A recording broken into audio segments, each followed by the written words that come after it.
Encore une fois, bonjour et bonsoir à tout le monde. Merci d'avoir participé à notre webinaire sur les organisations de la société civile et vaccination, un cadre opérationnel pour lever les obstacles multiniveaux. Nous sommes ici avec le docteur Folake Olinka et nous avons aussi des experts du Cameroun et du Nigeria. Et on aura aussi un peu de temps pour les questions et réponses après. Et on va conclure avec des remarques finales. C'est un plaisir maintenant de présenter notre animatrice experte, Dr. Folake Olinka. Dr. Folake Olinka est un leader mondial respecté dans le domaine de la santé, une spécialiste de vaccination avec plus de 30 ans d'expérience dans la résolution de problèmes complexes de santé. Son travail couvre la vaccination, l'éradication de la polio, la santé maternelle et infantile et les maladies infectieuses. Elle a, été- Elle a occupé le poste de responsable de la vaccination à l'USAID à Washington. Et avant cela, elle a aussi joué un rôle de leader dans plusieurs organisations. Merci, Dr. Olenka, d'avoir partagé vos expériences et votre temps avec nous aujourd'hui en tant qu'animatrice. Et je vais vous donner la parole. Merci, Chantal, pour ces mots de bienvenue si chaleureux et la belle présentation. J'aimerais souhaiter la bienvenue à tous nos participants aujourd'hui et je suis heureuse de pouvoir lancer ce webinaire qui est si important afin de mettre l'accent sur les enfants qui n'ont pas été vaccinés et de pouvoir assurer la vaccination complète pour tous ces enfants et surtout dans les contextes de conflit et de fragilité. Nous allons mettre l'accent sur les organisations de la société civile qui travaillent sur la vaccination et qui euh, abordent les barrières à plusieurs niveaux. Le rôle des OSC devient de plus en plus important en essayant d'aborder les défis de longue date et les nouveaux défis dans nos objectifs de vaccination. Le rôle des OSC s'est accru au fil du temps. De la mobilisation sociale et génération à la demande à des rôles plus généraux dans plusieurs aspects liés à la vaccination. En reconnaissance de ce rôle important des OSC dans la vaccination et les soins de santé primaire, Gavi, l'Alliance de la vaccination et les OSC ont aussi élargi leur partenariat au fil des années. Dans la version 6.0 de Gavi, ce partenariat est devenu encore plus important. Dans le cadre de la stratégie humanitaire et l'approche de Gavi, le programme ZIP, le programme de vaccination, est dédié à travailler dans les contextes difficiles, compliqués et dans les environnements d'instabilité euh, en travaillant avec ces OSC en plus des activités typiques de la vaccination. Certaines sociétés font face à des problèmes très compliqués à plusieurs niveaux de coordination en essayant d'élargir l'étendue de leur travail en matière de vaccination. Notre métaphore d'une oignon nous donne une meilleure image de comment on pourrait avoir une approche systématique et approcher la vaccination. Et on va parler de cela en beaucoup plus de détails bientôt. Maintenant, j'aimerais vous présenter nos intervenants. Nous avons le Dr. Amy Radcliffe, qui est conseillère technique principale du programme ZIP chez Gavi. Elle a fait partie de l'équipe de gestion de ZIP Gavi depuis août 2022, où elle a mis en place l'approche de Gavi en matière de gestion des subventions et d'apprentissage dans l'ensemble du portefeuille ZIP. Nous sommes aussi ravis d'avoir le Dr. Epie Ndjoume. Dr. Ndjoume est coordinateur technique et un expert de vaccination pour le programme de vaccination des euh, services de santé CBCHS au Cameroun. Il a occupé plusieurs postes au sein du CBCHS au cours de la dernière décennie. Nous sommes aussi ravis de vous présenter le Dr. Muknan David Nche, qui est responsable du programme national et responsable technique pour le programme financé par Gavi riche au Nigeria. Et il possède une vaste expérience dans le domaine de la vaccination des enfants dans les communautés mal servies.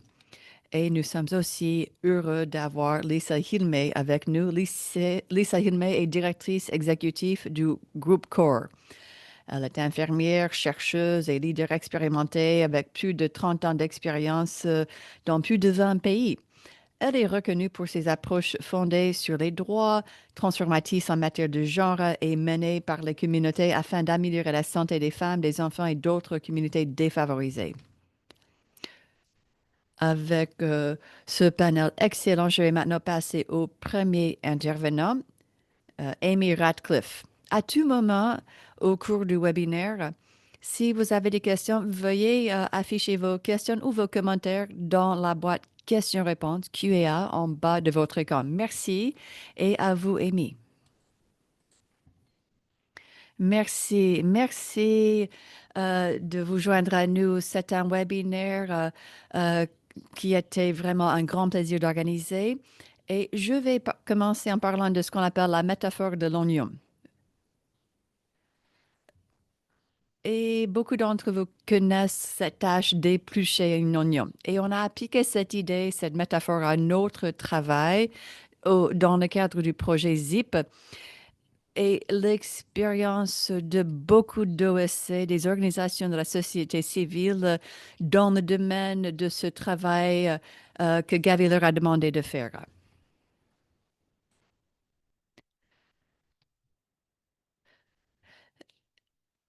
Cette diapositive explique les partenariats humanitaires de ZIP Gavi. Si vous n'avez pas encore assisté à d'autres webinaires avant, je vais vous présenter rapidement le paysage et notre empreinte mondiale et en Afrique de Gavi, tout en reconnaissant que certains d'entre vous auront déjà entendu parler de cela. En 2022, Gavi a mis en place une série de subventions pour travailler dans les communautés où les programmes nationaux ont été limités ou bloqués par des obstacles, des défis liés soit aux conflits, aux crises ou à un travail transfrontalier, y compris euh, les personnes déplacées à l'intérieur du pays ou à l'extérieur du pays. Là, il y a eu des perturbations au niveau de la population avec les déplacements. Au début, ce travail a été mené avec un consortium de World Vision dans la région de l'Afrique de l'Ouest, au Sahel, et avec International Rescue Committee dans la Corne de l'Afrique. Ce travail a évolué au fil du temps. World Vision a mis fin à son contrat avec Gavi en 2024. Et les couleurs que vous voyez sur la carte ici représentent notre empreinte actuelle.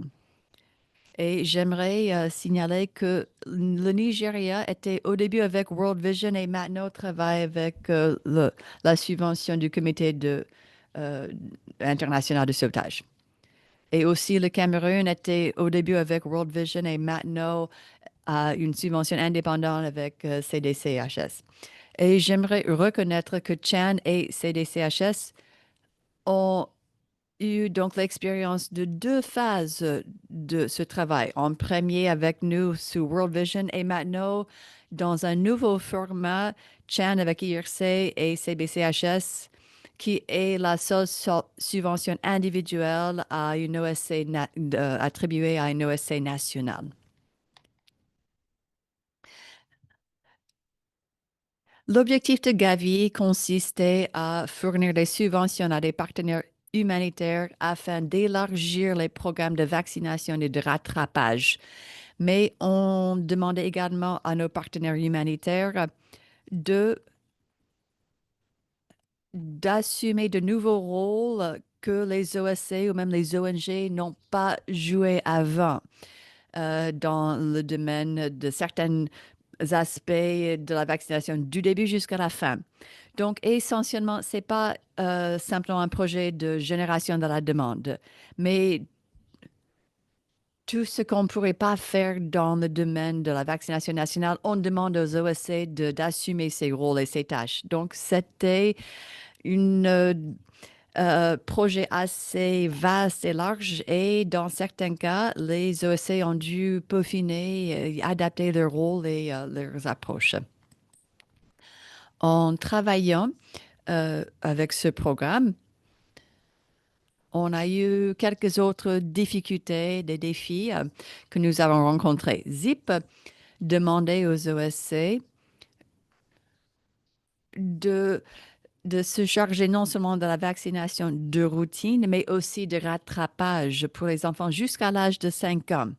Et à travers 11 pays, tous les pays ont été à des étapes différentes dans la vaccination. Les besoins de rattrapage ont été très variés, surtout les besoins liés à la pandémie de la COVID, mais aussi on cherchait à avoir plus de rattrapage pour des enfants de plusieurs âges. Donc, au mois de décembre 2022, on leur demandait de vacciner les enfants jusqu'à l'âge de 5 ans,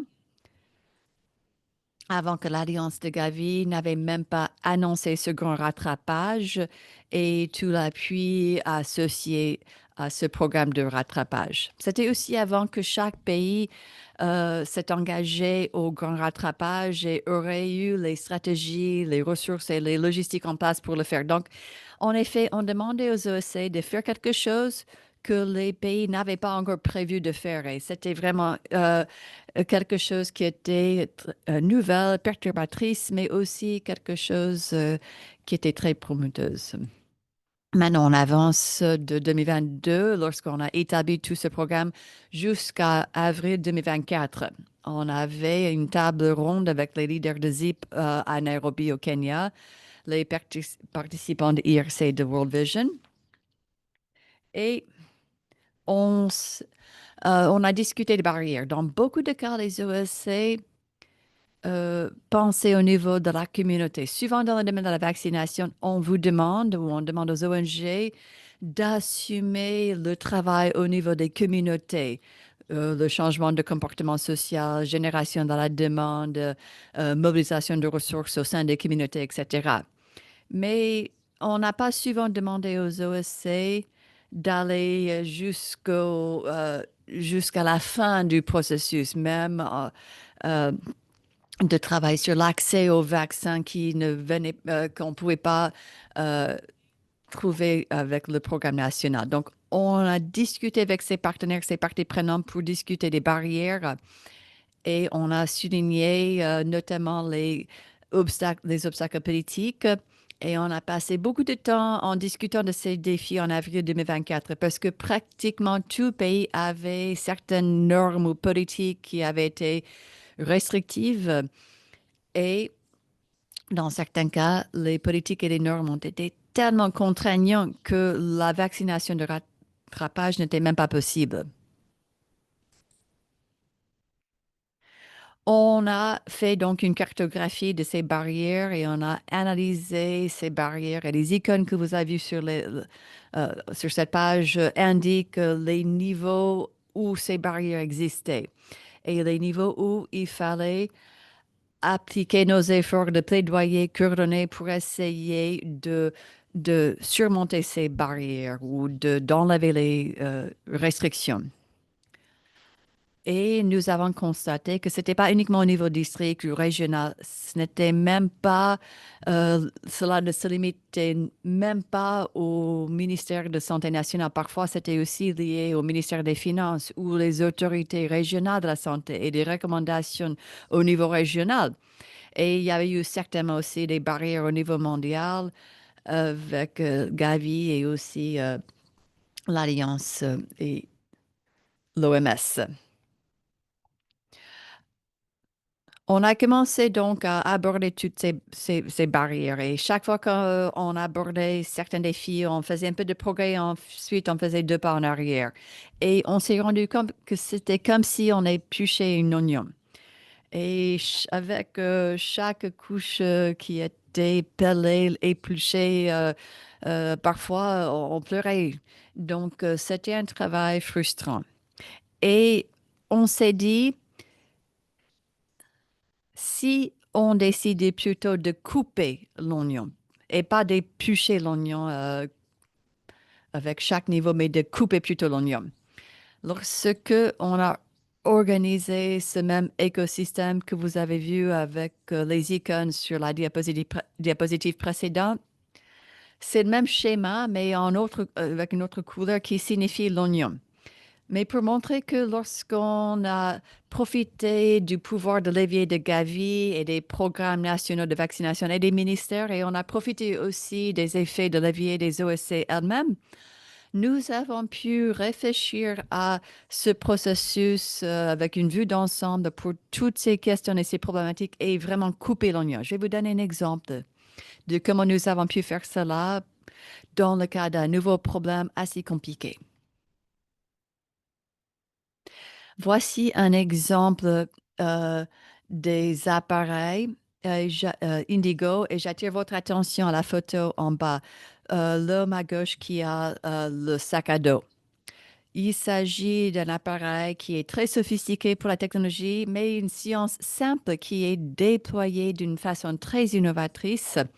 Il s'agit de sacs à dos qui peuvent contenir entre 3 et 500 doses, dépendant du type de vaccin et des fioles. Donc, ces doses de vaccin avec un refroidissement de la température à base de la pression et peuvent donc maintenir cette température pendant 5 jours.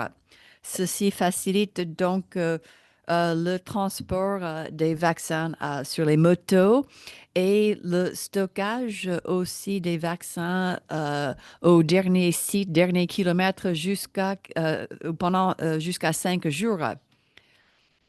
Et c'était Bill Gates, pas la Fondation Gates, mais Bill Gates avait financé toute la recherche et développement pour ce travail et Global Health Labs a appuyé le déploiement.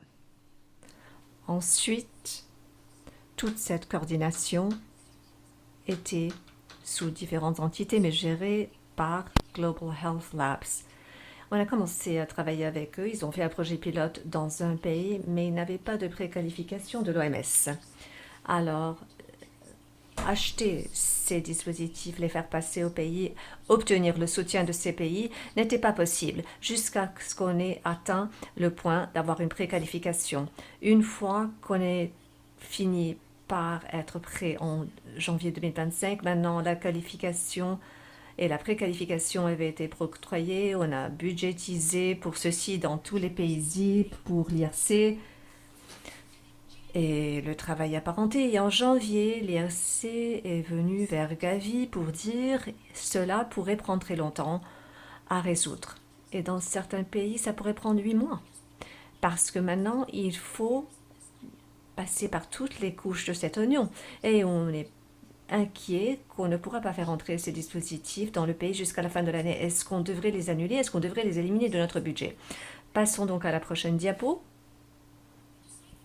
Ce qu'on a décidé de faire, c'était de ne pas continuer à travailler sur les couches de l'oignon, mais plutôt passer à une analyse de barrières. On a cartographié, on a vu quelles sont les barrières les plus critiques. Et ce qu'on a vu en mars 2025, j'utilise l'exemple de l'Éthiopie, c'était que la barrière la plus critique à cette étape-là, Global Health Labs était prêt à visiter, le ministère de Santé était intéressé, curieux, avait vu ces dispositifs, mais nous savions que sans des exonérations fiscales, cela serait très ralenti et il pourrait s'avérer qu'on ne pouvait pas envoyer les dispositifs. On a identifié le ministère des Finances comme l'endroit le plus important pour notre plaidoyer. Et il a fallu accélérer les choses. En mai, nous avons donc tenu une réunion. Tout le monde est parti avec la mission de travailler les autorisations nationales, d'augmenter l'enthousiasme du ministère et demander au ministère de la Santé de vraiment travailler avec le ministère des Finances pour les encourager. Entre mai et juin, ça a été approuvé dans un mois. On a eu l'octroi des exonérations fiscales. Les dispositifs ont été autorisés pour l'envoi, sont arrivés dans le pays en août. La formation a été organisée par Global Health Labs pendant le même mois que les dispositifs sont arrivés et sont allés sur le terrain. En fait, Ils sont sortis sur le terrain en août, en fait, je me trompe. Passons donc à la prochaine diapo. En utilisant ceci, c'est un peu la façon que ce schéma a été établi.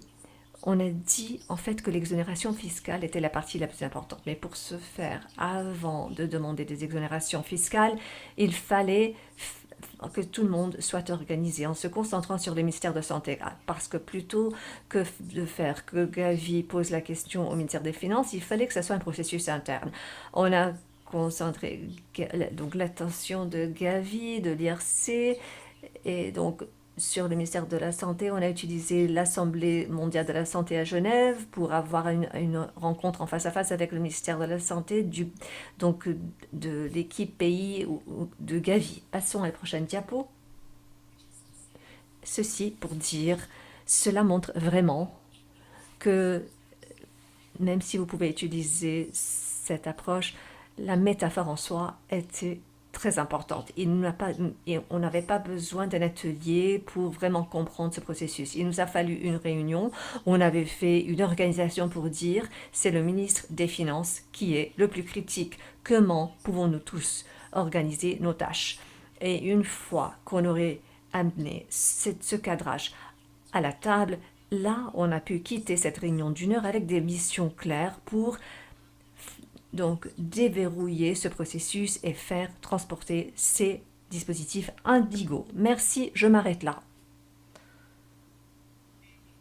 Merci, Amy, pour vraiment avoir donné vie à cette idée, c'est-à-dire une façon si critique d'identifier, de vraiment analyser les barrières, les solutions, éplucher l'oignon couche par couche, comparé à donc vraiment couper l'oignon et avancer plus rapidement. Sur votre écran, il y a un sondage. C'est là que j'aimerais que tous les participants prennent un moment pour s'engager avec ce sondage. Ça sera très rapide, 30 secondes pour l'anglais. À quel niveau avez-vous le mieux réussi à surmonter les obstacles? Choisissez au plus deux réponses. Si vous pouvez répondre rapidement, on a ça sur l'écran.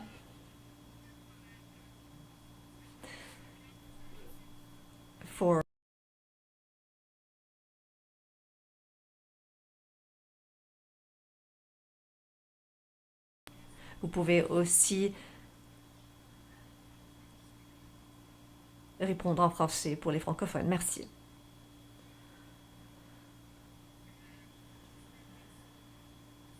On va laisser ça sur l'écran pendant 30 secondes. Et j'attends vos réponses avec impatience.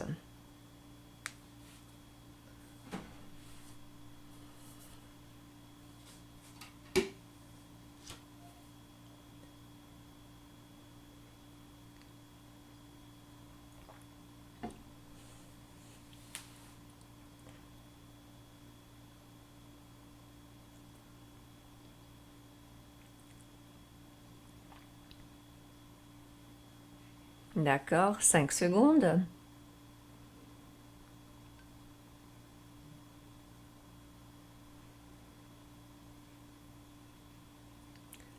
On va donc regarder les résultats.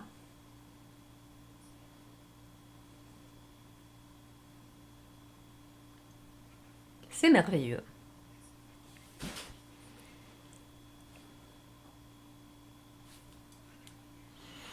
C'est très intéressant en fait. Et on voit que les niveaux où vous avez pu naviguer les barrières au mieux, c'est vraiment autour des systèmes communautaires et les locaux de santé. Merci. Et c'est là où vraiment les actions critiques ont besoin d'avoir lieu. Que vraiment on atteigne les bonnes communautés. Et on peut aussi voir ici,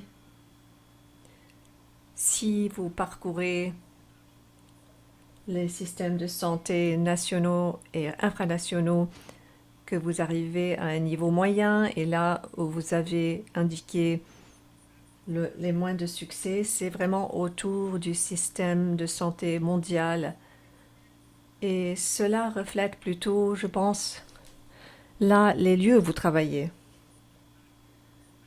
Peut-être qu'on va garder ça en perspective. Merci beaucoup pour votre participation.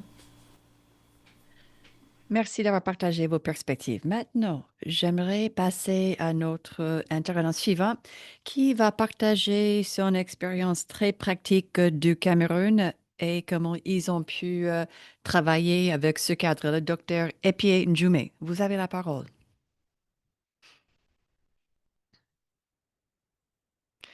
Merci beaucoup, Olake.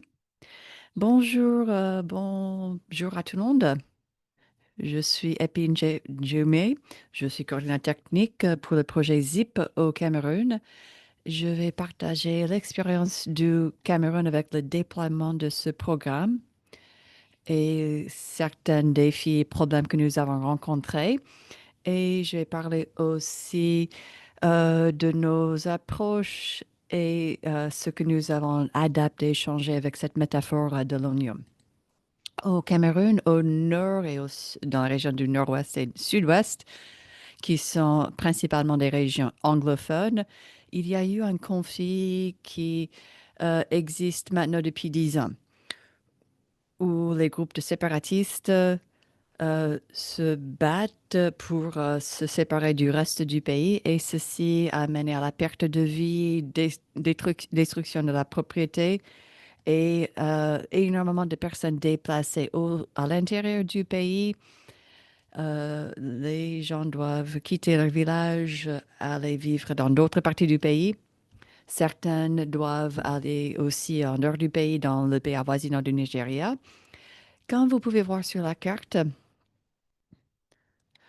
il y a eu également une insurrection de Boko Haram, caractérisée par une activité ponctuelle d'attaque, surtout avec les zones qui font frontière avec le Nigeria. Ceci a aussi provoqué une vague de déplacements. Ces conflits ont perturbé énormément le système de santé. Beaucoup d'installations sanitaires ont été détruites. Les cliniques de vaccination ont été détruites. Les chaînes d'approvisionnement ont été coupées. Il est donc difficile de pouvoir maintenir le matériel, de transporter les vaccins et le matériel à partir des entrepôts jusqu'au site. Et euh, notre service CBCHS, c'est une organisation confessionnelle qui est en activité depuis 1936. Nous avons travaillé avec les prestataires de santé et aussi les services gouvernementaux. Nous sommes présents à travers tout le pays et nous fournissons des services à tout le monde. Euh, c'est une expression de l'amour chrétienne et à cause de nos activités qui sont fournies à tout le monde, quelle que soit leur croyance confessionnelle, leur idéologie ou leur culture. Ceci nous a permis d'atteindre un certain niveau de confiance au sein des communautés.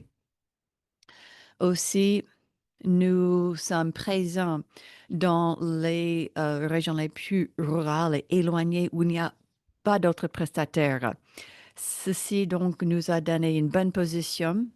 Nous sommes bien placés pour pouvoir déployer ce programme de vaccination dans les zones de conflit où la confiance manque souvent. Mais CBCHS est une partenaire de confiance et nous pouvons donc avoir accès à ces communautés.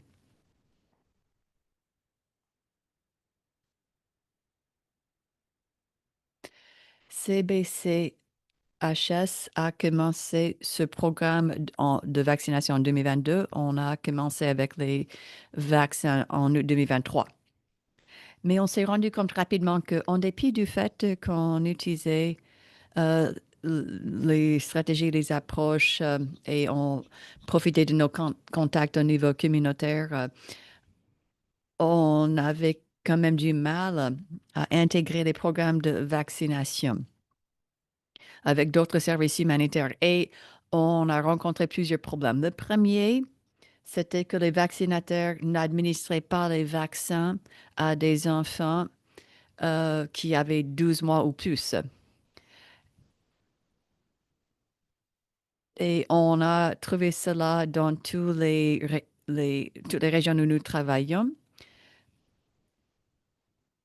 Et la politique de rattrapage permettait la vaccination des enfants jusqu'à l'âge de 5 ans.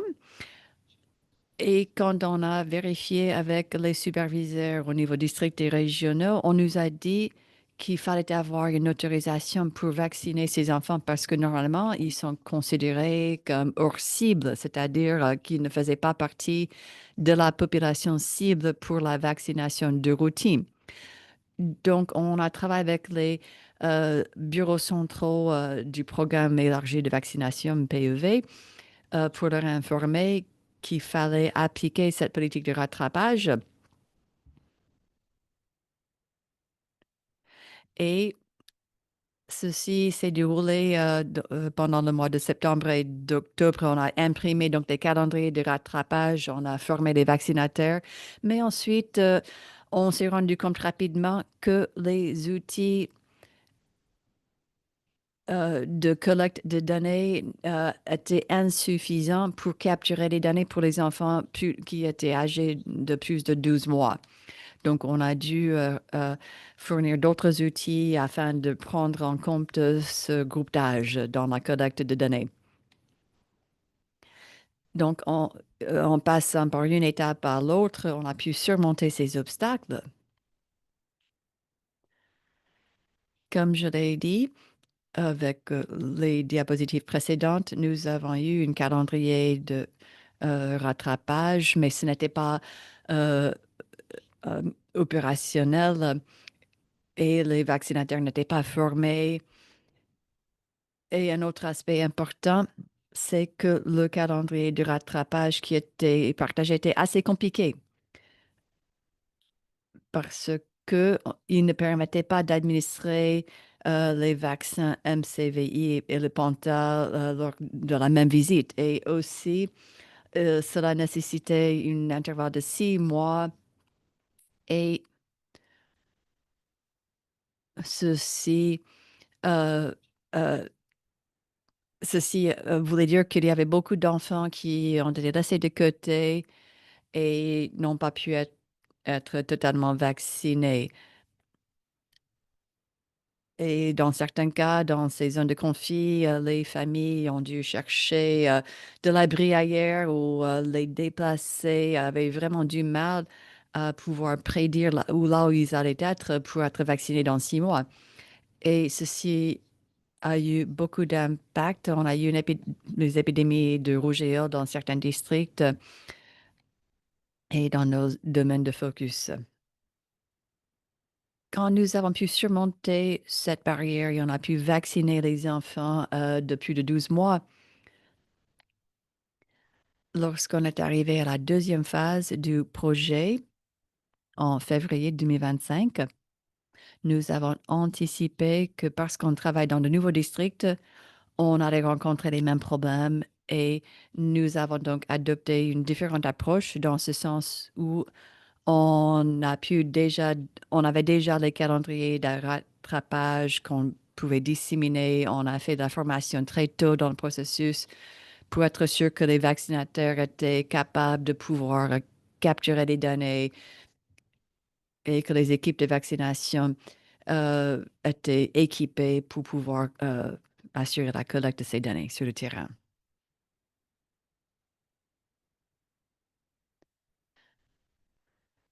Pour présenter les problèmes que nous avons rencontrés, suivant cette métaphore de l'oignon, nous voyons que nous avons pris plusieurs pas, comme si on épluche l'oignon avec l'autorisation écrite pour le rattrapage, allant au calendrier de rattrapage simplifié, les campagnes de sensibilisation et de formation, et aussi campagnes pour les parents et les gardiens sur l'éligibilité des enfants pour le rattrapage. Ceci a fallu beaucoup de temps et dans cette période, il y avait quand même un certain gaspillage de ressources. Ce n'était pas la manière la plus efficace de procéder.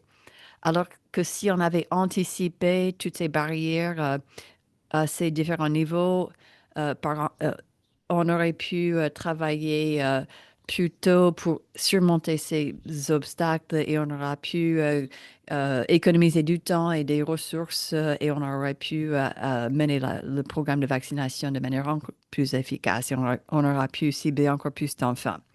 Néanmoins, on s'est rendu compte que le fait d'aborder les problèmes avec la métaphore de l'oignon est quand même un moyen intelligent et efficace de procéder. Maintenant, nous faisons face à d'autres problèmes, y compris la recherche de partenaires qui acceptent d'intégrer les services de vaccination et donc de fournir un ensemble intégré de soins. Nous avons aussi des problèmes liés aux approches humanitaires et certaines lacunes qu'il faut remplir. Mais ce que nous avons tiré de cette expérience, c'est que plutôt que d'aborder les problèmes une couche après l'autre, il vaut mieux travailler par anticipation et anticiper les barrières qui peuvent exister, même dans les couches qui ne sont pas encore visibles, comme avec l'oignon. Et nous pourrions donc envisager des solutions par anticipation pour aborder ces problèmes afin de garder, d'économiser du temps et de pouvoir apporter plus de vaccins aux enfants. Merci beaucoup et je serai heureux de répondre à vos questions. Merci, Epier. Nous allons maintenant faire un deuxième sondage et on aura une séance de questions-réponses un peu plus tard dans le webinaire. Mais s'il vous plaît, continuez à mettre vos questions et vos commentaires dans la boîte questions-réponses en bas de votre écran. Il y a une icône avec une point d'interrogation qui dit Q&A. Merci encore une fois, Epier. Maintenant, j'aimerais entendre de la part de nos participants en ligne. Nous apprécions vraiment votre engagement aujourd'hui et on vous invite à répondre à cette question sur le sondage, sur votre écran. À quel niveau rencontrez-vous généralement les obstacles les plus inattendus ou les plus difficiles pour vos programmes? Sélectionnez au plus deux réponses. On aimerait entendre ce que vous en pensez et vos expériences.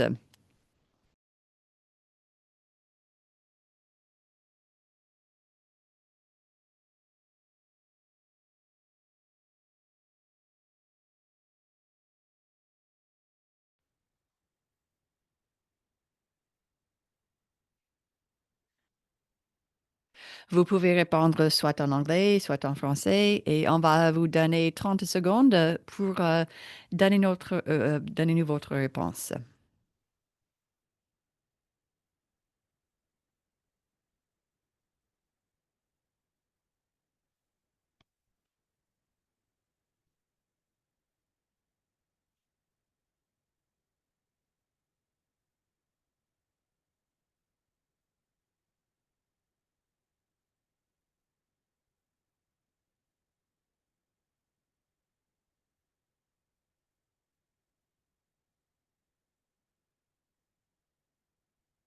D'accord, encore 5 secondes.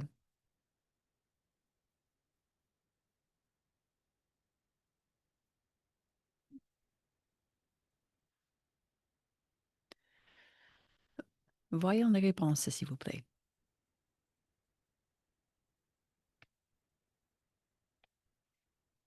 Merci.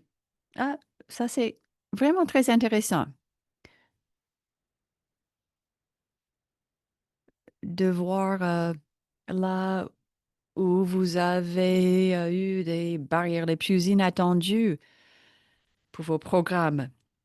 Je peux voir ici que au niveau du système de santé local, il semblerait que c'est là où la majorité ont rencontré les barrières inattendues,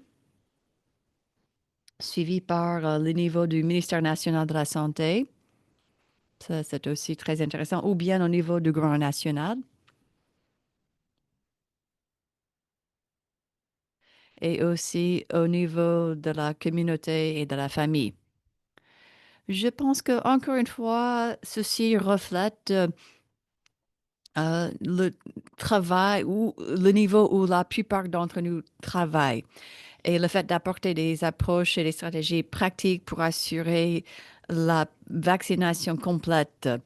Donc, merci d'avoir pris le temps de partager vos expériences sur les barrières ou les obstacles inattendus. Merci. Maintenant, j'aimerais vous présenter l'intervenant suivant qui va partager l'expérience de ZIP du Nigeria, le Dr Muknan David Nche. À vous la parole. Merci beaucoup. C'était une conversation extrêmement intéressante jusqu'ici et j'aimerais partager maintenant les expériences du Nigeria. Merci à mon collègue Dr Epier d'avoir partagé l'expérience du Cameroun. Le Nigeria, comme beaucoup d'autres pays dans l'Afrique subsaharienne, a un programme ZIP et comme d'autres pays, nous avons différents niveaux de conflits et surtout dans les communautés où nous menons ce programme. Le contexte au Nigeria, dans le nord-est du Nigeria, la région est confrontée à une situation d'urgence humanitaire due à plus d'une décennie d'insurrection. La partie nord-est du Nigeria est occupée par plusieurs acteurs, Boko Haram et d'autres. Et pendant la période de mise en œuvre du programme ZIP, nous avons constaté un mélange de problèmes venant parlant de la criminalité et la violence qui s'est propagé du nord-est jusqu'à la partie nord-centrale et nord-est du Nigeria. Le programme ZIP opère dans le pays par le biais d'un consortium avec World Vision au début et maintenant c'est le projet RICH qui est mené par l'IRC et le consortium RICH en Éthiopie, en Somalie, au Sud-Soudan et au Soudan, Tchad et Nigeria, en adaptant des solutions innovantes et spécifiques au contexte. Au Nigeria, REACH est mis en œuvre par l'Association chrétienne pour la santé du Nigeria, CHAN, et nous travaillons avec plus de 105 installations sanitaires pour fournir les services de santé publique et des soins de santé, surtout dans les zones difficiles d'accès et rurales. Et nous avons bénéficié de la confiance et de la coopération avec les communautés, les parties prenantes, les dirigeants religieux et traditionnels. Et nous avons un bon accès à toutes ces communautés. Dans ces communautés, à travers 4 États au Nigeria, Kaduna, Plateau, Sokoto et Borno, nous avons fait face à toute une série de défis. Nous avons eu des problèmes de kidnapping, de terrorisme, de déplacement massif à travers ces communautés où les acteurs non étatiques ont vraiment la mainmise sur les communautés. Et aussi, dans beaucoup de ces États, nous avons eu des routes de kidnapping très importants et aussi d'autres problèmes de conflit de violence.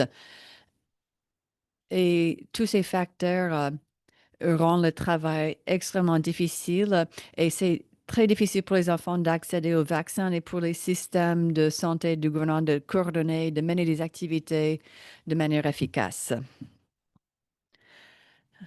Lorsque nous avons réfléchi à ces problèmes pendant la mise en œuvre du programme, on a adopté une méthodologie pour nous aider à élargir l'étendue du programme. En premier, nous avons mieux cerné la localisation des services et où on pourrait aussi travailler avec d'autres partenaires et avec une stratégie d'engagement avec les communautés pour faire avancer ces programmes sur la base de la confiance déjà établie avec ces communautés, avec notre compréhension du terrain. On a aussi adopté une approche une approche sandwich de planification de scénarios et programmation adaptive euh, qui nous permettait d'intégrer des stratégies humanitaires pour les négociations d'accès afin d'assurer la continuité opérationnelle et pour faire face aussi au choc climatique. Ceci nous a permis d'avoir un meilleur accès à ces communautés. Oh, il y a aussi un système de suivi des données dans ces communautés utilisant les différentes technologies, GIS et à distance dans ces communautés pour suivre le mouvement des équipes, pour évaluer les communautés manquantes et pouvoir suivre en temps réel la prestation de services, offrir une supervision et un retour d'informations au fur et à mesure que les services sont offerts. Avec ces stratégies, nous avons aussi déployé l'approche One Health, une santé, une approche intégrée où dans certaines communautés, dans l'état de Kaduna, nous avons pu travailler avec d'autres organisations pour offrir différents services en offrant en même temps des services d'immunisation. Les autres OSC offrent une immunisation pour le bétail. Alors dans les cas de Sokoto, une méthodologie mixte, nous avons aussi pu planter des arbres comme appui pour les défis climatiques dans ces États. Et avec ce travail, nous avons accompli toutes ces réussites. Mais ensuite, ce n'était pas sans défi que et l'approche de l'oignon nous a aidé avec ceci. Au Nigeria, à cause du modèle de cofinancement pour les activités d'immunisation, nous voyons que la politique permet la vaccination des enfants de moins de 2 ans et en commençant en 2022, nous avons vu le besoin et l'opportunité de vacciner ces enfants. Mais il y avait des restrictions politiques à cause du grand nombre d'enfants au Nigeria et le modèle de cofinancement. Nous, nous avons commencé à plaidoyer au niveau infranational avec le ministère fédéral de Santé, avec le soutien de Gavi, de ZIP et le PMU et l'équipe administrative senior de Gavi pour permettre que les enfants de plus de 2 ans soient soient vaccinés. La politique au Nigeria permettait la vaccination d'enfants de plus de 2 ans, mais MCV était le seul vaccin autorisé. Alors le périple a continué avec les défis et puis, il y a eu la conversation de rattrapage qui a commencé en 2024 où les enfants de plus de 2 ans avaient accès au vaccin. Mais ensuite, il y avait un autre défi. Ces enfants ne pouvaient pas être vaccinés au sein des communautés et des LGA qu'on avait identifiés pour la mise en œuvre de ZIP. Alors, un autre niveau de plaidoyer a dû avoir lieu. En juin 2025, nous avons pu avoir une autorisation par le biais de ce partenariat pour pouvoir vacciner les enfants. Mais ensuite, il y a eu un autre défi donc accéder aux autorisations ne garantit pas la mise en œuvre sans faille dans ces communautés. Il a donc fallu faire un plaidoyer au niveau infranational. C'était certains des défis qu'il a fallu relever, mais je suis heureux de vous dire que dès septembre, nous avons déjà lancé la vaccination pour cette cohorte d'âge de 2 à 5 ans au sein de certains des gouvernements locaux que nous soutenons. Prochaine diapo. Qu'est-ce que l'exercice de l'oignon donc nous a enseigné? Nous avons vu tout un ensemble de défis qu'on aurait pu essayer de résoudre couche par couche, mais on a vu l'occasion que cet exercice de l'oignon nous a montré.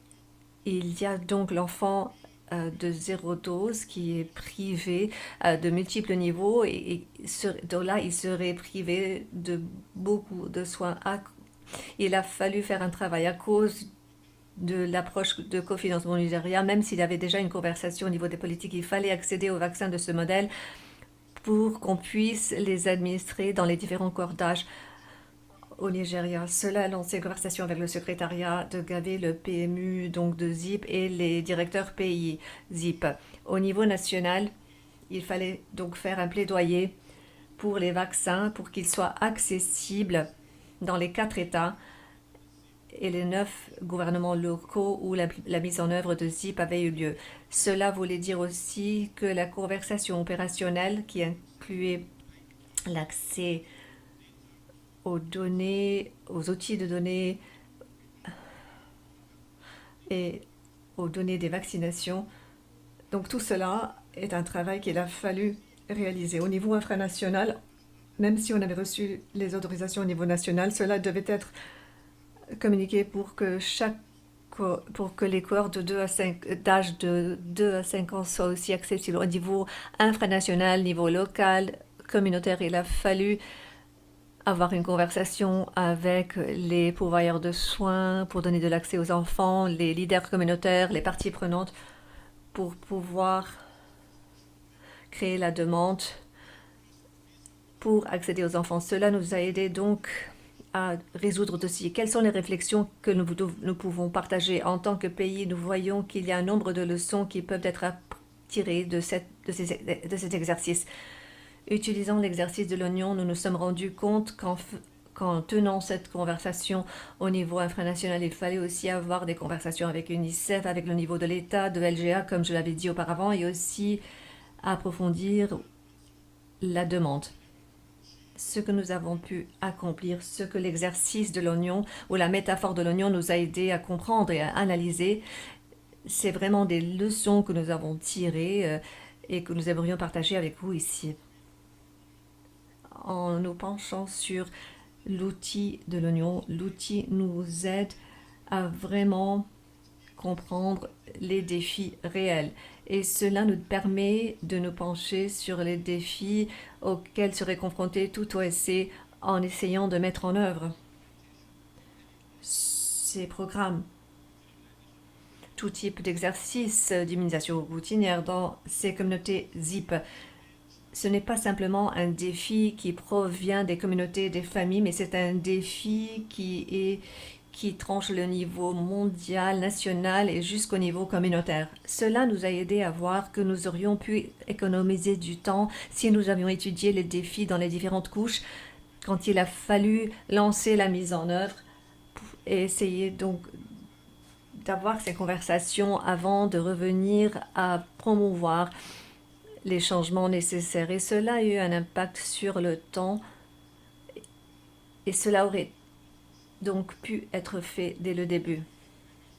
Nous avons vu aussi que les privations multiples dont souffrent les enfants zéro dose avec d'autres défis liés à la nutrition et les moyens de subsistance, ce sont des aspects ou d'autres partenaires qui ne sont pas uniquement liés au domaine de l'immunisation pourraient nous aider. Et vraiment, l'immunisation de l'enfant zéro dose peut être mieux coordonnée quand les couches des défis sont vraiment visualisées avec la métaphore de l'oignon. Nous avons quelques suggestions pour les partenaires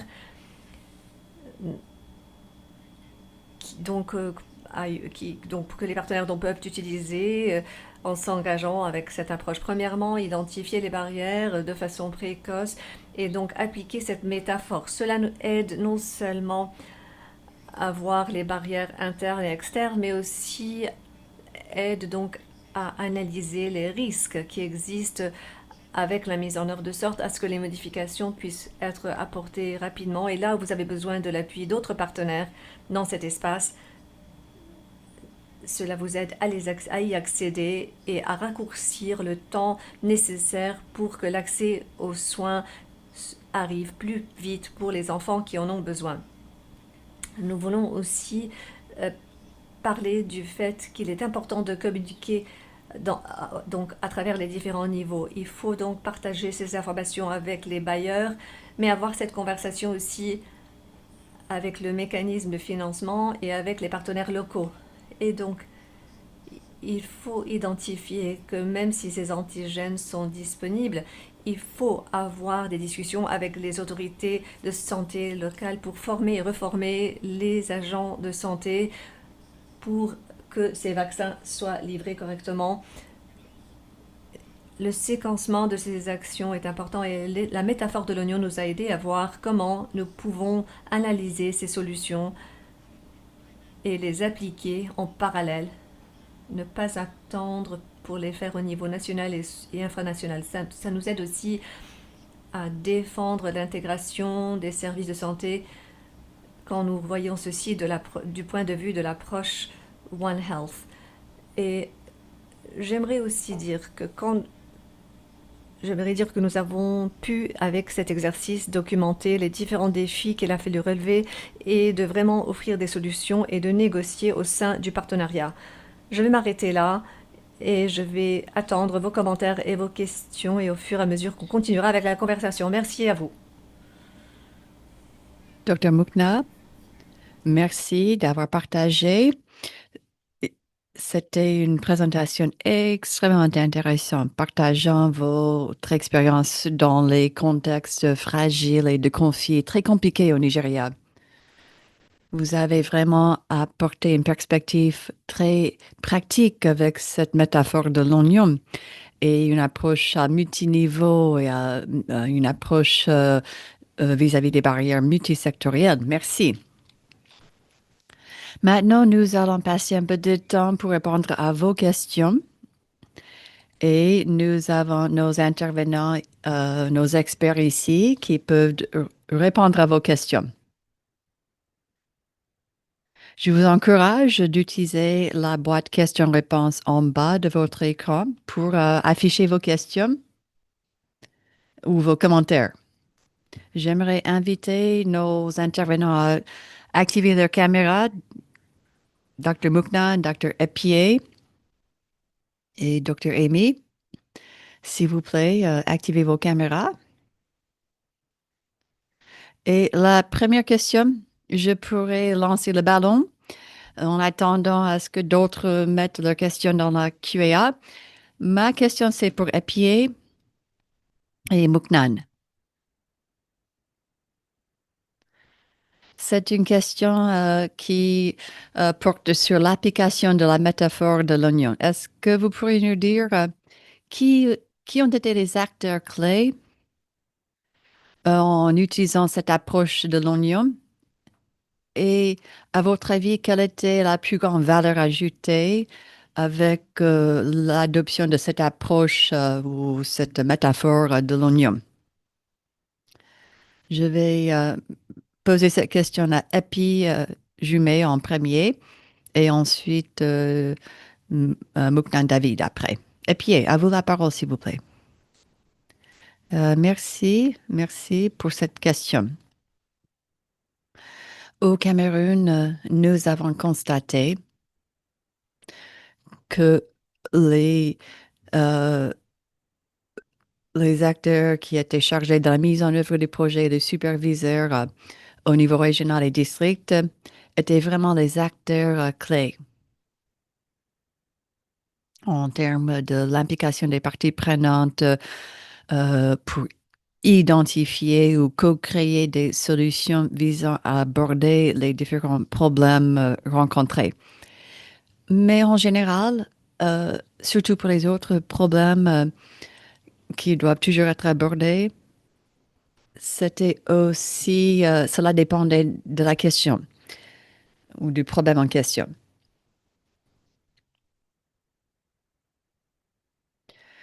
On cherchait par exemple d'avoir un meilleur accès humanitaire dans des communautés qui sont contrôlées par les acteurs non étatiques. Et dans ce cas-là, euh, il y avait une grande méfiance vis-à-vis des séparatistes et certaines se méfiaient des services gouvernementaux. Et là, dans ces cas-là, on a trouvé que c'était des chefs spirituels ou des leaders traditionnels qui étaient vraiment les partenaires les plus importants dans ces communautés-là pour nous aider à apporter des solutions aux problèmes.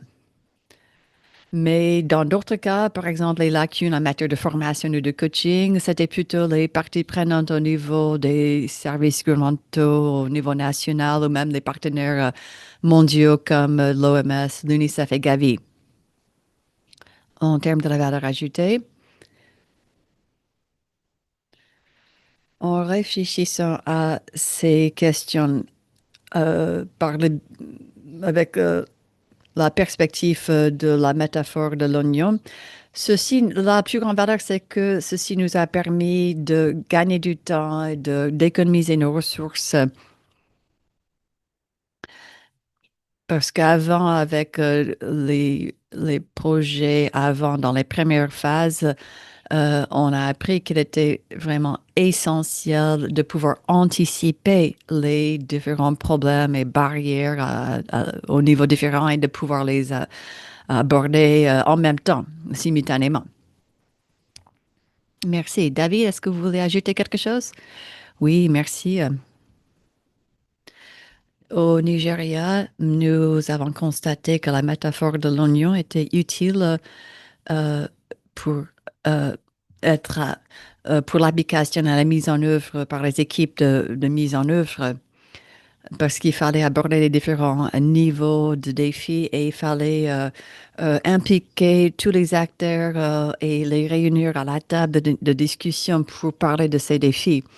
Dans notre cas, nous avons examiné tous les niveaux sous-régional, national, infranational. Il était intéressant d'entendre les préoccupations exprimées et les défis qui, pour nous, ne semblaient pas significants, mais en fait, on voyait qu'au niveau national, après avoir eu une réflexion, le fait d'obtenir la permission ou l'autorisation du gouvernement ou d'avoir des politiques ou des exceptions à la politique pour le rattrapage, etc.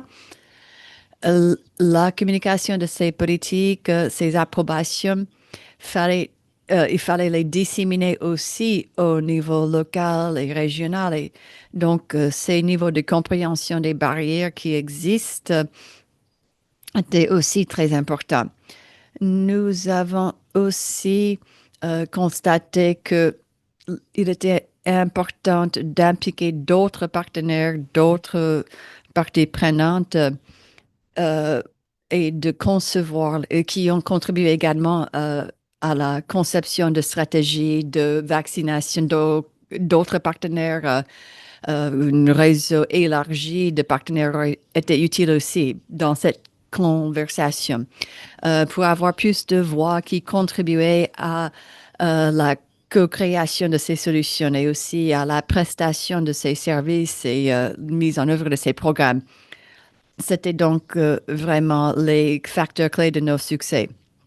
En termes de l'impact de cette métaphore, ayant travaillé sur ce programme et la mise en œuvre pendant 3 ans au Nigeria, en premier, cette métaphore nous permet d'avoir une vision panoramique de la mise en œuvre. Et on n'attend pas pour voir d'aborder les défis une couche après l'autre. On n'aborde pas les problèmes un à la fois, mais c'est plutôt une approche holistique à travers tous les différents niveaux. Et ça, c'était vraiment très utile. Aussi, je tiens à souligner que ceci nous a permis aussi de gagner du temps et de pouvoir procéder plus rapidement et d'élaborer ces stratégies avec la contribution de toutes ces parties prenantes lorsqu'on a commencé la mise en œuvre. Voilà ce que j'aimerais dire à propos de cela. Merci pour ces réponses. Nous avons une autre question et je pense que c'est une question plutôt pour Amy. Une question qui vient de Peter O.E.P. Comment est-ce que Gavi appuie les communautés? Parce que selon mon expérience au Kenya, Gavi n'appuie pas les communautés, mais uniquement les OSC nationales ou multinationales. Amy, est-ce que vous aimeriez nous parler de cela? Oui, certainement. Traditionnellement, le financement de Gavi est destiné uniquement aux programmes, pour les programmes de vaccination, est destiné uniquement aux gouvernements nationaux. Mais ce que nous avons constaté, et c'est pour cela d'ailleurs qu'on a établi le programme ZIP, mais aussi on a intégré l'approche de fragilité humanitaire dans l'approche Gavi de 6,0, c'est qu'il y a des communautés qui sont laissées de côté, qui sont manquées, pas uniquement à cause du dernier kilomètre, mais pour d'autres questions socio-économiques, politiques. Dans certains cas, c'est lié aux crises. Et donc, Gavi cherchait vraiment à aider les gouvernements nationaux à mettre la priorité sur ces communautés avec une perspective vraiment axée sur l'équité. Cette approche que nous déployons avec 6,0 permet d'avoir une conversation entre Gavi et les programmes nationaux pour être sûr que ces communautés ratées ou oubliées sont identifiées et ensuite de personnaliser les approches euh, euh, avec l'objectif de renforcer les systèmes. Donc, dans certains cas, c'est par le biais, la mise en œuvre, c'est par le biais de partenaires nationaux ou locaux, ou parfois par le biais d'accès aux consortiums internationaux. Nous sommes toujours en train d'élaborer ces modèles de subvention et de décider dans quel cas nous allons allouer des subventions directes. Mais sachez que le travail de Gavi avec les communautés va toujours passer par un acteur de prestation de services, une organisation de la société civile ou un gouvernement qui fournisse ces services. Donc, Gavi cherche à assurer que nous ciblons vraiment de manière très délibérée ces ressources aux communautés qui, pour toute une variété de raisons, ont été oubliées à cause du dernier kilomètre ou la crise ou les conflits. Merci, Amy. Je passe à la question suivante, une question euh, qui demande quelle est la stratégie de sortie? Est-ce que les différentes parties prenantes du système national de santé va pouvoir prendre le relais et continuer eux seuls ou est-ce qu'ils doivent toujours être renforcés? Et bon, ça, c'est surtout dans les contextes de fragilité et de conflits qui ne sont pas stables souvent. C'est donc une bonne question pour ceux qui travaillent dans les pays. Pierre, donc, est-ce que vous aimeriez répondre à la question? Et je ne sais pas si Amy aimerait ajouter quelque chose après. Oui, merci pour la question. C'est une question à laquelle on a beaucoup réfléchi ici au Cameroun aussi, mais on n'a pas encore la réponse parce que pour nous, par exemple, le conflit est toujours en cours et nous ne savons pas quand cela va prendre fin. Mais là où nous mettons en œuvre actuellement le programme ZIP,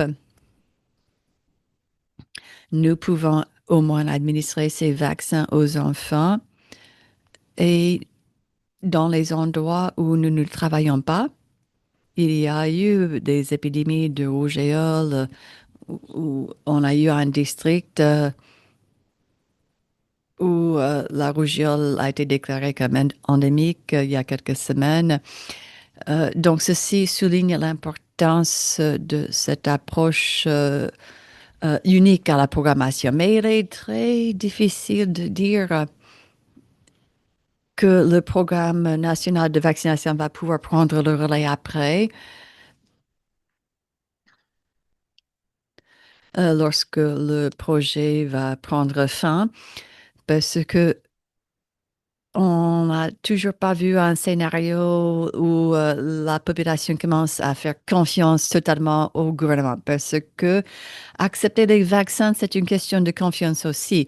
Les gens veulent faire confiance à ceux et celles qui administrent les vaccins. Donc, on essaie de mettre en place un système où les gens peuvent accéder en toute sécurité aux vaccins. Mais c'est une question très difficile il est difficile d'apporter une réponse simple et claire. Merci à pied. Surtout là où vous avez de l'instabilité et les conflits en cours ou permanents ou qui peuvent ressurgir, il y a certainement ce facteur de confiance. Euh, Manque de confiance parfois dans le gouvernement même. Donc, merci pour cela. David, est-ce que vous avez quelque chose que vous aimeriez ajouter? Oui, nos succès jusqu'à présent sont surtout liés à cette approche humanitaire. Et j'aimerais donc ajouter que nous sommes toujours en train de partager les leçons, mais à cause de la complexité des défis au sein de ces communautés ZIP, il est difficile de pouvoir transmettre la responsabilité pour cela aux entités gouvernementales pour l'instant. Mais nous continuons à partager nos leçons tirées et nos stratégies réussites avec ces entités. Mais j'ai parlé de notre approche sandwich pour avoir accès à ces communautés. Et donc, ça, c'est une question de vraiment réfléchir à ce qui se passe et comment nous pourrions continuer à mettre en œuvre ces stratégies dans les années à venir. Oui, si je pourrais ajouter rapidement cette question.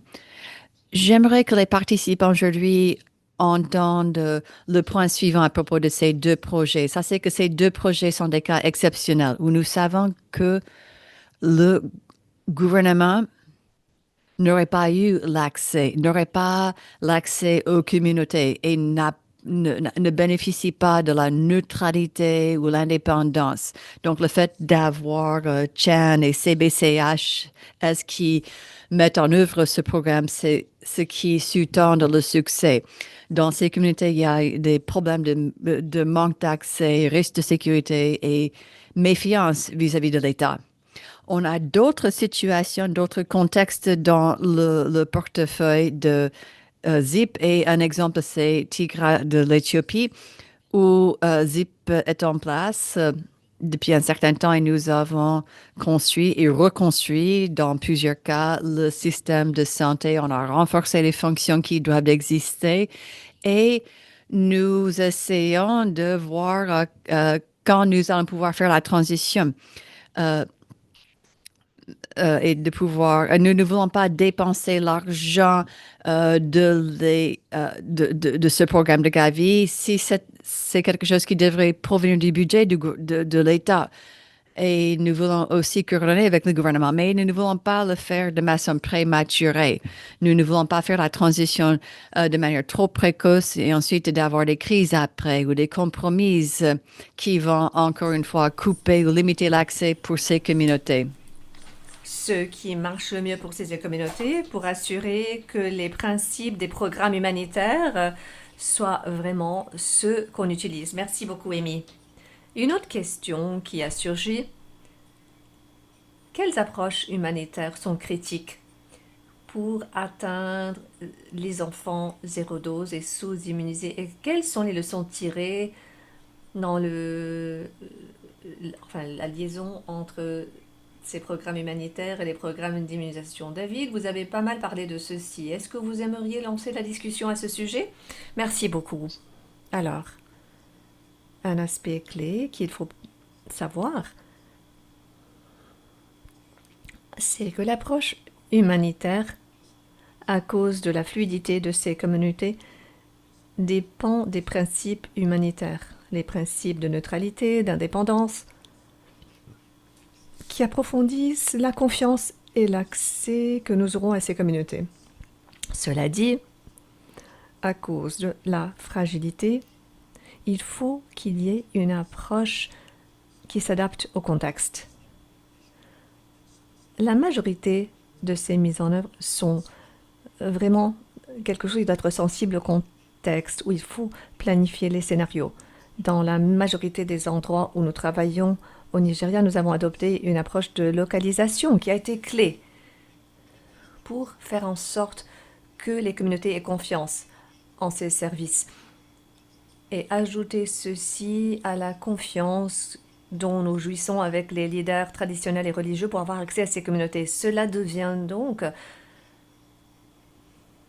un processus clé pour avoir accès et à vraiment négocier l'accès à ces communautés. Une autre approche sur laquelle nous avons dépendu, c'est l'approche liée au système de suivi-évaluation. Ce que nous voyons, c'est que nous utilisons les systèmes GIS pour identifier des communautés et donc ajouter la technologie pour nous aider à identifier des communautés qui ont été manquées dans les services communautaires dans le mois de mise en œuvre. Nous avons évolué donc au niveau de ceci, passant de GIS à des systèmes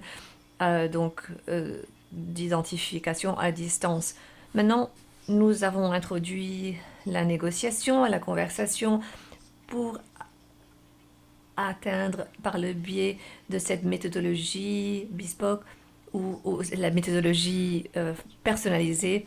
Et il y a discussion avec la communauté. Là où il y a un accès, ils avancent. Et là où il n'y a pas d'accès, ils retardent les séances et essayent d'avoir des approches souples. Ce sont les différentes stratégies que nous avons utilisées pour atteindre les succès que nous avons pu voir.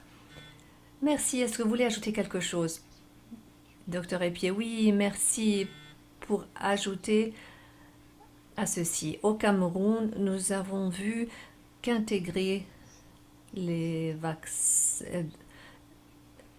donc intégrer la prestation de services de vaccination avec d'autres services humanitaires, que cela répond aux besoins des communautés dans des contextes fragiles. Nous avons identifié d'autres partenaires qui offrent ces services supplémentaires et incluent la nutrition, WASH et d'autres services humanitaires. Comme partie de notre programme actuellement, nous testons ces enfants ou nous dépistons les enfants pour la malnutrition et nous essayons d'identifier le nombre de personnes avec une malnutrition modérée et nous travaillons avec le programme Well Food pour offrir des suppléments nutritifs à ces enfants. On les réfère à des établissements de santé. Nos équipes de vaccination sont maintenant en mesure d'identifier les survivants de la violence basée sur le genre et on les réfère à différents prestataires de services. Nous avons compris que dans ce contexte, il y a de multiples besoins et les vaccins occupent vraiment un rang assez plutôt vers le bas de leur priorité. Souvent, ils ne sont pas vraiment ouverts à l'acceptation des vaccins, à moins qu'il n'y ait d'autres services. Merci beaucoup. Une autre question, Amy, c'est pour vous. Il y a 3 questions qui sont très semblables. Il y a une question de Yuzu Kanji qui demandait comment trouver un partenaire pour la mise en œuvre du projet en Tanzanie. Nous avons une question semblable de Manette Barquet sur la RDC. Est-ce que Gavi a pensé à inclure la RDC dans le programme ZIP? Une question de Paul Avaz. J'aimerais savoir comment est-ce qu'on pourrait avoir des activités Gavi ZIP au Mozambique. Voici les 3 questions. Nous allons conclure avec vos réponses. Amy, à vous. Nous n'avons pas de travail en Tanzanie. Nous ne considérons pas ZIP en ce moment pour la Tanzanie. Revenons donc à l'idée des programmes fragiles humanitaires sur le programme ZIP. Mais je dirais que les principes et pratiques de la livraison agile, des approches axées sur la communauté, adaptées à la communauté et la combinaison de vaccination de routine et de rattrapage jusqu'à l'âge de 5 ans, ce sont tous des facteurs importants que je considérerais quand je pense à la sélection de partenaires de mise en œuvre en Tanzanie. Pensez donc aux organes d'exécution locaux et régionaux qui ont ces compétences et regardez donc le programme local, national pour être sûr que tout ceci soit en ligne. On veut toujours prioriser le programme national et le soutien en premier au programme national. Nous considérons en ce moment 2 aspects pour le programme ZIP et je veux partager ceci avec vous très clairement. Premièrement, le programme ZIP a été vu comme les partenariats humanitaires 5.0. Et là, je me réfère à la 5e période stratégique de Gavi. Nous planifions en période quinquennale de 2000 à 2025. Alors, nous arriverons à la fin de ceci et nous allons travailler, nous allons terminer notre travail sous 5.0. Ça ne veut pas dire que nous sommes arrivés à la fin du travail dans le domaine de l'immunisation pour Gavi. Nous nous penchons sur des mécanismes et différentes sources de financement pour être sûrs d'être redevables à notre conseil d'administration et nos donataires. Rappelez-vous que Gavi est une organisation multilatérale qui reçoit son financement de gouvernements, de philanthropie comme la Fondation Gates. Nous sommes donc redevables à nos bailleurs. Nous voulons nous assurer que nous soyons redevables pour les réussites que nous avons réalisées, mais aussi que nous prenons en compte l'avenir. Nous sommes vraiment à une période bon, et nous voulons vraiment planifier de façon responsable et stratégique pour la planification de l'avenir. Est-ce que ces programmes doivent faire partie du financement pays vers lequel Gavi travaille? Et j'ai déjà parlé de Tigray comme zone que nous considérons pour ceci, mais nous pensons aussi à où seront les besoins pour les programmes Gavi à l'avenir. Je pense qu'il est improbable qu'on continue d'appeler ce programme ZIP. Alors, soyez attentifs à un changement de nom qui pourrait prêter à confusion à l'avenir, mais pensons à ce à quoi cela nous mène. Nous avons Mozambique, la RDC, nous avons des engagements au Nigeria, au Cameroun et à d'autres pays au sein du portefeuille. Maintenant, nous voulons dire que notre souci n'est pas l'appellation. Nous voulons plutôt que les programmes continuent d'être menés de façon responsable, avec des transitions appropriées avec les enfants et les bébés d'aujourd'hui. Ces bébés, ces enfants ont besoin d'avoir accès à leur vaccin pour qu'ils soient conformes au programme. Mais nous voulons aussi que les enfants qui suivront, leurs enfants ou leurs frères et sœurs, que nous ayons toujours un regard porté vers l'avenir. Et nous voulons vraiment faire des calculs stratégiques et soigneux quant à l'organisation de ce portefeuille. Je vous demanderai tous de penser à ce que vous pouvez faire maintenant pour personnaliser les programmes dans les endroits pour les communautés qui en ont besoin, de vous tourner, de vous inspirer des programmes humanitaires avec l'agilité, l'impartialité, l'indépendance, la neutralité, et aussi gardez vos yeux sur cet espace pour vraiment rester au courant avec les nouveaux programmes de Gavi. Nous espérons partager des informations à ce sujet bientôt. Merci beaucoup, Amy, pour cette réponse si complète. Je veux remercier tous les intervenants d'aujourd'hui pour leurs idées vraiment intéressantes sur la navigation des systèmes complexes d'immunisation dans des environnements très difficiles, avec les expériences du Nigeria, du Cameroun. Merci Epié, merci Mouktan. Les présentations, les discussions soulignent que les programmes couronnés de réussite exigent des réflexions systémiques qui se penchent sur de multiples barrières, aussi bien que les questions transversales, avec une approche proactive et intentionnelle.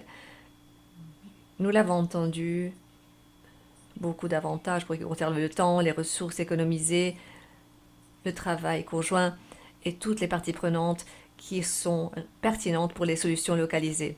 L'autre, la métaphore de l'oignon qui a vraiment caractérisé notre présentation d'aujourd'hui.